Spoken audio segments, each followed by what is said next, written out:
అనే వ్యక్తిని తీసుకొని వచ్చి లాకప్ డెత్ చేసిన విషయం మనకందరికీ కూడా తెలుసు. మీరందరూ కూడా సామాజిక మాధ్యమాల్లో మీ వంతు పాత్ర కూడా అది బయటికి రావడానికి మీరు కూడా ఒక ప్రధానమైనటువంటి కారకులే ఈ విషయంలో. ఎందుకంటే అక్కడ జరిగినటువంటి సంఘటనలన్నీ కూడా మీరు కూడా బయటికి తీసుకొని రావడం, అది రాష్ట్ర ప్రజలందరూ కూడా తెలియడం. పెద్దలు చెప్పినట్లు జగన్మోహన్ రెడ్డి గారు వాళ్ళ ఇంటిని సందర్శించిన తర్వాత దానికి ఒక కదలిక రావడం, కదలిక వచ్చిన తర్వాత అప్పటి నుంచి ఆ కేసు కొంచెం పురోగతి వస్తూ ఉంది.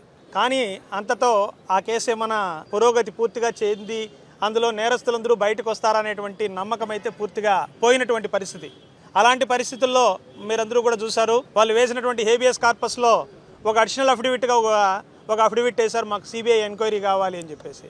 ఆ ఎంక్వైరీ పిటిషన్ వెంటనే ఆ వేసినటువంటి అడ్వకేట్స్, అంతవరకు వాళ్ళకి సహకరించినటువంటి న్యాయవాదులను కూడా కాదని వాళ్ళ దగ్గర నుంచి బండిల్స్ తీసుకొని పోయి తర్వాత అక్కడ వేరే న్యాయవాదుల ద్వారా మాకు ఈ పిటిషనే వద్దు అని చెప్పేసి కోర్టులో విత్డ్రా చేసుకునేటువంటి పరిస్థితి కూడా మీరందరూ కూడా చూడడం జరిగింది.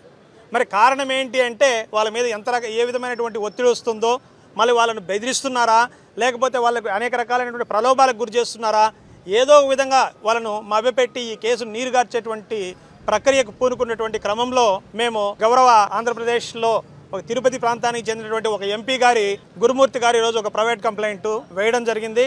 ఆ కంప్లైంట్ని డిఫెండ్ చేయడానికి నేను, పెద్దలు కొనవోలు సుధాకర్ రెడ్డి గారు, ఇక్కడ ఉన్నటువంటి మా మిత్ర బృందం అందరితో కూడా కలిసి ఈరోజు ఇక్కడ పిటిషన్ ఫైల్ చేయడం జరిగింది. ఆ పిటిషన్ను ఈరోజు కోర్టు వారు కూడా సానుకూలంగా స్పందించడం జరిగింది. దాని మీద తదుపరి ఉత్తర్వులు కూడా ఈరోజు బాగా ఎలాబొరేట్గా దాదాపు గంటన్నర పాటు అక్కడ అనేక రకాలైనటువంటి ఆర్గ్యుమెంట్స్ జరిగినాయి. ఆర్గ్యుమెంట్స్లో కోర్టు కూడా రకరకాలైనటువంటి అనుమానాలను కూడా లేవనెత్తడం జరిగింది. వాటన్నిటిని కూడా నివృత్తి చేయడం కూడా జరిగింది. ఈ క్రమంలో అది ఈరోజు సాయంత్రం కానీ రేపు కానీ కోర్టు వారు దాన్ని ఆర్డర్స్ పాస్ చేసేటువంటి అవకాశం కూడా ఉంది. తర్వాత ఇదే విధంగా ప్యారలల్గా పార్టీ ఆదేశాల అనుసారం అక్కడ ట్రాన్స్ఫర్ ఆఫ్ ఇన్వెస్టిగేషన్ కూడా హైకోర్టులో పిల్లు కూడా వేయడం జరిగింది. పిల్లు కూడా ఒక వైపున పిల్లు కూడా ఈరోజు నడుస్తూనే ఉంది.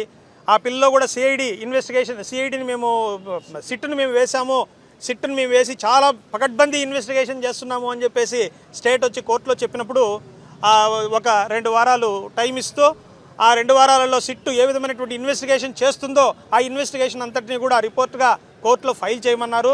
తదుపరి దాని మీద వాదనలు వింటామని చెప్పేసి కూడా గౌరవ హైకోర్టు న్యాయస్థానం సిజే గారి బెంచ్ తెలియజేయడం జరిగింది.